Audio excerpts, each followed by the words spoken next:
Well, I think I've met my quota for pink paint. Ladies, gentlemen, and vault hunters of all ages, Borderlands 4 is finally released to the public, and I am pumped for all of you guys to get in on the game and experience it for yourselves. So today, as someone who has been playing the game for the last couple of weeks, I thought it would be a good idea to give you a bit of a starter guide for the game. A bunch of tips, ideas, concepts, and just knowledge to help you out as you work your way through this new experience from the beginning.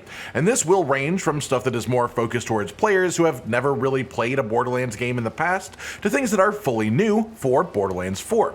Right out the gate then, elemental affinities on damage types are a big deal, especially if you intend to play on hard mode, which amplifies the effectiveness of the elements. Specifically, you can press the inspect button when looking at any weapon in your inventory, hover over the elements that are on it, and it will clearly tell you which colors of health bar the weapon is strong against and which it is weak against, unless you're using a kinetic weapon, in which case it is just standard against everything. Fire is very strong against flesh, which means red health. Shock is very strong against shields, which are blue health, and corrosive is very strong against armor, which is yellow health. And every other element falls somewhere along that spectrum, and they all have their related statuses to match that too. The main point of this is that sometimes an elemental weapon will have less raw weapon DPS on the tooltip than a kinetic weapon, but unless that difference is incredibly drastic, or if you're like playing Vex and specifically looking for kinetic damage synergy, oftentimes a lower DPS but correctly element matched weapon will do more damage to the enemy. On the note of the weapon DPS stat, it's not perfect in general. It is not a one-size-fits-all answer to whether a weapon is better than what you're holding or not, but it is a decent starting indicator. Generally, you will start to get a feel for which kinds of weapons you like. There are only a few variations of a Jacob shotgun, for an example, or an Order sniper rifle, and so if you find yourself liking those kinds of weapons, you know that you want to look for those kinds of weapons, and those are what you want to compare when you're picking up loot, even regardless of the raw DPS number on other things. But that type of knowledge comes with playing the game and learning what kind of guns you like playing with the most personally.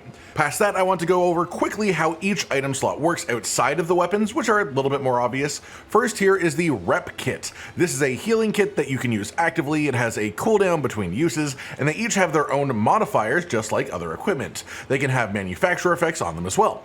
The ordnance slot is new. It replaces the old grenade slot, but it also encompasses things like rocket launchers, which used to just be a regular weapon type, but also now things like laser cannons, rail guns, chainsaw launchers, or just Gatling guns, or even like mobile anti-air cannons. There is a lot of variety for what can be in this slot, and it now functions off of a cooldown, rather than being a limited ammo count that you can only get when you found more ammo off of enemies like in previous games. And these all share a damage type called Ordnance. There is the class mod slot. These will give you a few skill points from your tree, with these specific nodes generally being related to the exact name of the class mod, and it will also have some stat bonuses on top of that too, and there are legendary versions that have unique effects as well. There's your shield slot. This is damage that gets eaten before your health does. The default shields are energy shields, which were the same as previous games. They have a timer that you have to avoid taking damage before they will start to then recharge up to their maximum shield amount. But there are also now armor shields, which are a new thing. These have segments that build up to the maximum shield number. These segments break independently of each other, and instead of having to avoid damage, it is constantly always recharging no matter what, with the bar on the UI filling up one segment each time that it reaches the end. So this is a shield that does not require you to avoid damage before it starts to refill. The final slot is for enhancements. These give you bonuses for any weapon that either has the matching base manufacturer or licensed part, and they just give you stat increases in general that apply to all weapons. That said, because weapons can have parts from multiple manufacturers, that heavily affects how these enhancements work, and this can create some really interesting concoctions with the right weapon, the right modifiers on the weapon, and then the right enhancement to string it all together, which can make some pretty big differences in your overall effectiveness. If you're looking to play solo, any of the Vault Hunters will do the job, but if you want to make it a little bit easier, I do recommend playing a minion-focused playstyle like either of Vex's Dead Ringer or Phase Familiar action skills. They can draw a lot of the aggro away from you. They can make the enemies just attack them instead of you, which makes you harder to kill and frees you up to just do damage while not needing to be dodging the enemy at all, at least for the earlier levels where your minions are relatively survivable. That said, for those who are playing co-op instead, there are skills and items and just nodes on the skill tree that affect allies specifically, and you can use those to make co-op specific builds that don't make as much fun solo, so that is a fun option to consider. But also there are fun things for co-op that you may not expect, like in co-op you can fast travel directly to your allies wherever whatever they are. They are a walking fast travel station, and it is awesome. Next up, you want to interact with the side content to at least some degree, especially with the fact that pretty much the entire game scales to your level. You could pretty much just blast through, mostly sticking to main missions while doing minimal side content, and then that would get you to Ultimate Vault Hunter mode and unlock endgame activities as quickly as possible if that's what you want to do. But that is a subpar experience in my mind for multiple different reasons. There is of course a balance to this. You will find the balance that feels right to you, and it will be different for each player. But a simple example is SDU tokens. Storage deck upgrades are how you get more backpack space, more bank space, and higher maximum ammo count for your guns, which is something that does really start to matter a lot as you progress through the game. The SDU tokens are what you spend to upgrade these, and they come pretty much exclusively from completing side content. Side quests, contracts, open world dynamic events, or just things on the map like silos or safe houses, which are unlockable fast travel points. Completing just about anything that is not main story will get you some SDU tokens, and SDU tokens make the game feel more comfortable in various ways. Basically, you have to decide what is most important to you. Do you want to have the most complete possible story playthrough doing all of the side content, or do you just want to rush to completing the main story to unlock Ultimate Vault Hunter mode and worry about the side stuff after the fact? I do also want to mention that I thought these side quests had some of the best writing in the game, as well as some really fun cosmetic rewards too, and they do give you a chunk of XP regardless of when you complete them, so I totally recommend doing them at some point. It's just a matter of when more than if. Two things to specifically keep an eye out for, especially early, are these bubbles that you can come across in the open world. If you see a big energy dome as you are riding around, go into it. A boss will spawn randomly from the pool of Rift Challenge bosses. These are known as Rift Champions, and you get one chance to kill them. If you fully die, the boss will disappear. If you leave the radius of the bubble, the boss will disappear. But if you kill the boss, they will drop a nice big pile of loot and give you a bonus reward cache that is capable of rolling a legendary weapon, even at very low levels. So not only is it fun because it's a boss fight, which are always a treat, even the less mechanically intensive ones, but also it is highly rewarding.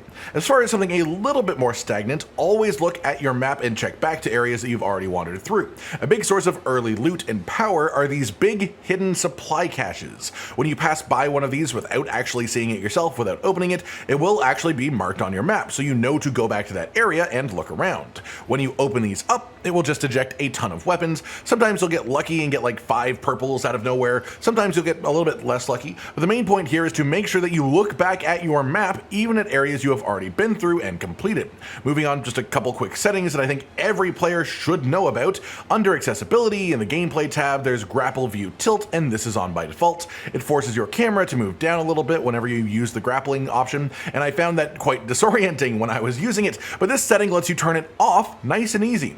Map zoom speed, minor gripe, but I found the default zoom speed on the map screen to be way too slow. You can change it here, make it fast, adjust it how you want it to be.